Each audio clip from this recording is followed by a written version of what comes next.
រីណាគឺជាសិស្សសាលាហើយនាងមានវ័យ23ឆ្នាំហើយ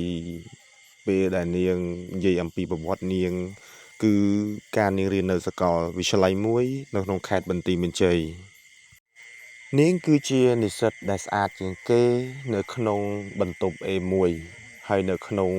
សាកលវិទ្យាល័យហ្នឹងមានមហាវិទ្យាល័យភាសាអង់គ្លេសពោរពេញទៅដោយប្រុសស្អាតហើយនិងសិស្សស្រីស្អាតចឹងរីណាគឺជានារីដ៏ខ្ជូត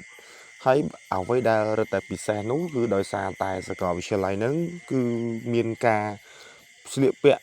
បាទសិចស៊ីបាទស្អាតហើយ show បាទលំដាប់អ្នកមានច្រើនអញ្ចឹងរីណាគាត់ឡើងអំពីស្រុកស្រែទៅរៀននៅសាកលវិទ្យាល័យហ្នឹងគឺគាត់ឃើញគេ high show គាត់ក៏ high show ដែរតែអ្វីដែលរឹតតែធ្វើឲ្យគាត់នឹងពុះកញ្ជ្រោលគឺដោយសារតែគាត់ចូលក្នុងចំណោមមនុស្សជាច្រើនទៀតដែលជាមិត្តភ័ក្តិហើយអ្នកដែលមិត្តភ័ក្តិរបស់គាត់ហ្នឹងគឺសិតតែជាអ្នកមានហើយគឺសិតតែអ្នកស្អាតនៅល្ងាចមួយមិត្តភ័ក្តិរបស់រីណាគឺជាអ្នករៀនជាមួយគ្នាក្រោយពេលចេញរៀននៅម៉ោង5ល្ងាចហើយមិត្តភ័ក្តិរបស់រីណាម្នាក់ហ្នឹងហើយគឺជាស្រីស្អាតដែរលំដាប់ស្រីស្អាតដែរណាមកបបួលរីណាដើរលេងនៅវេទិកានៅខេត្តបន្ទាយមានជ័យណាវេទិកាខេត្តហើយក្នុងពេលហ្នឹងគឺរីណាក៏បានស្គាល់បរិសម្នាក់ហើយម្នាក់ហ្នឹងគឺមិនមែនជាសិស្សទេតែគឺជាអ្នកមានមួយនៅក្នុងខេត្តបន្ទាយមានជ័យនឹងឯងហើយរីណាក៏ឃើញម្នាក់ហ្នឹងគឺខ្ជូតមែនតើបរិសម្នាក់ហ្នឹងគឺណែនាំដោយមិត្តភ័ក្តិរបស់រីណាផ្ទាល់ហ្នឹងហើយនាងឈ្មោះឌីណាឈ្មោះឌីណានិងរីណាហ្នឹងស្រដៀងមើលទៅស្រដៀងគ្នាស្ដាប់ទៅស្រដៀងឈ្មោះដូចបងប្អូនចឹងតែមិនមែនទេឌីណាគឺជាសិស្សស្ទាវមួយហើយក៏ជាមិត្តភ័ក្តិដែលមិនសូវចូលរៀនទេដើរទៅលេងចឹងណាហើយចំណែករីណាគឺនាងពូកែរៀនឆ្លាតហ្នឹងហើយនាងរៀនតែនាងស្អាតវាបូកទៅនឹងការស្លៀកពាក់បាទសិចស៊ីផ្សេងៗទៅធ្វើឲ្យមនុស្សក្នុងបន្ទប់បាទសិស្សសាលាប្រុសៗផ្សេងតែនៅខ្នាញ់រីណារហូតក្នុងពេលហ្នឹងគឺឌីណាឃើញរីណាស្អាតតែការស្លៀកពាក់របស់រីណានៅមានកម្រិតអត់ដូចអ្នកមានផ្សេងណាទៅបានឌីណាបបួលរីណាទៅដើរលេងដើម្បីឲ្យស្គាល់ពិភពខាងក្រៅឲ្យកាន់តែច្រើនហើយពេលដែលដើរលេងហ្នឹងគឺរីណាណែនាំឲ្យរីណាស្គាល់មិត្តភ័ក្តិម្នាក់ទៀតដែលជាអ្នករៀនខាងក្រៅឯងមិនថាអ្នករៀនទេគឺជាអ្នកដែលធ្វើការខាងក្រៅហើយក្នុងពេលហ្នឹងគឺឌីណាគឺណែនាំភ្លាមគឺរីណាមើលបរោះម្នាក់រហូតហ្នឹងហើយបរោះម្នាក់ហ្នឹងគឺមើលមុខរីណាហ្នឹងហើយតាំងពីសរសៃសក់រហូតដល់ចុងជើងហើយអ្វីដែលសង្គមបង្រៀនដល់រីណានោះគឺពេលដែលរីណាស្គាល់បរោះម្នាក់ហ្នឹងឯងដំបូងឡើយបរោះម្នាក់ហ្នឹងគឺតាក់ទងរីណាធម្មតាទេដូចមិត្តភ័ក្តិតែពេលដែលពួកគាត់ទាំងគ្នាចូលទៅក្លឹប Go Town ហ្នឹងហើយគាត់ក៏បានណែនាំស្គាល់គ្នាទៅធ្វើឲ្យរីណាជាមួយនឹងបរិសុទ្ធអ្នកហ្នឹងគឺរាប់អានគ្នាមិនថារាប់អាននេះគឺហាក់ដូចជាសុំគ្នាធ្វើជាសង្សារបដិអាសន្នអញ្ចឹងចុះដើម្បីការខូចចិត្តហើយរីណាគាត់ក៏មិនថាដែរព្រោះដោយសារបរិសុទ្ធអ្នកហ្នឹងគាត់ខូចចិត្តរឿងស្នេហាអញ្ចឹងណាហើយក៏ឲ្យរីណាកំដរហើយដល់ពេលកំដរយូរទៅគឺពួកគាត់ហ្នឹងគឺសង្វឹងរៀងខ្លួនណាធ្វើឲ្យក្នុងពេលហ្នឹងបិទភ័ក្រហ្នឹងហើយហើយហៅថាជាសង្សាររបស់រីណាថ្មីតែស្គាល់គ្នាបានប្រហែលម៉ោងហ្នឹងគឺបានបបួលរីណាហ្នឹងហើយបបួលហ្នឹងទាំងរីណាខ្លួនឯងចិត្តស្លាប់ហើយគាត់សឿងដែរណាក៏ចូលទៅទស្សនៈមួយនៅក្នុងខេត្តនៅក្នុងពេលហ្នឹងគឺបរិសុទ្ធហ្នឹងបានលូកលាន់រីណារួចទៅហើយអញ្ចឹងពួកគាត់បានរួមមេត្រីគ្នាបានរួមរយៈគ្នាឡើងមកឆ្ងាញ់ហ្នឹងហើយក្នុងពេលហ្នឹងឯងហើយក្នុងពេលហ្នឹងគឺរីណាគាត់យំសោកដែរគាត់បាក់ចិត្តមែនទែនតែអ្វីដែលគាត់មិនអាចនឹងគិតបាននោះគឺអ្វីវាហួសបាត់ទៅហើយក្នុងពេលហ្នឹងគឺបរិសុទ្ធអ្នកហ្នឹងក៏បាននិយាយដែរគាត់ថាអត់អីទេតែប៉ុណ្្នឹងម្ដងវាមិនអីទេហើយក៏ពេលហ្នឹងគឺរីណាក៏មានអារម្មណ៍ថា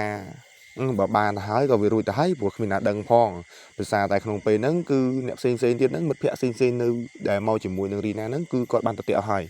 អញ្ចឹងរឿងដែលគាត់ដេកជាមួយគ្នានឹងជាមួយនឹងបរិសុទ្ធអ្នកហ្នឹងគឺបានដឹងតែ2នាក់ទេហើយក្នុងពេលហ្នឹងរីណាក៏បានសុំអង្វរអត់ឲ្យបរិសុទ្ធអ្នកហ្នឹងនិយាយប្រាប់អ្នកណាថាបានដេកជាមួយគ្នាប៉ះពាល់គ្នាទេហើយបរិសុទ្ធហ្នឹងក៏ហ្នឹងហើយគាត់ក៏អូខេគាត់អត់ថាអីទេមានថាគាត់យកព្រមតាមសំណើនៃការដែលរីណាសុំមិនអោយប្រាប់រឿងលើក្រេទៅលើមិត្តភ័ក្តិផ្សេងទៀតអញ្ចឹងណាតែអ្វីដែលបរិសុទ្ធអ្នកហ្នឹងនិយាយប្រាប់ទៅរីណាបន្តនៅពេលដែលអ្នកទាំងពីរកំពុងដេកអប់លើក្រេហ្នឹងគឺបរិសុទ្ធហ្នឹងទៅសើរីណាមែនទែនថារីណា ជាក្មេងអ្នកស្រែទេតែបើនិយាយពីរឿងលើក្រេហេតុអីបានជារីណាជំនាញម្លេះរីណាក៏បានសារភាពខ្លួនឯងដែរថារីណាតែងតែលេងរបស់ខ្លួនឯងរហូតឬក៏ហៅថាហ្នឹងហើយសម្រេចការរបស់ខ្លួនឯងអញ្ចឹងណាក្នុងពេលហ្នឹងគឺបើហ្នឹងគាត់មិនថាសោយទេគាត់ថាជារឿងធម្មតាទេសូម្បីតែគាត់ក៏គាត់កំដរខ្លួនឯងរហូតចឹងដែរអញ្ចឹងណាអញ្ចឹងបាទបរោះហ្នឹងដាក់ last name រីណាថាអូនរីណាចូលចិត្តលើរឿងក្រេមែនតើចាប់ពីថ្ងៃហ្នឹងមកគឺរីណាគាត់តែងតែបបួលហ្នឹងហើយបរោះអ្នកហ្នឹងឡើងឋានសួគ៌រហូតអញ្ចឹងណាហើយបរោះហ្នឹងក៏អត់អីដែរព្រោះស្អីរីណាដំបង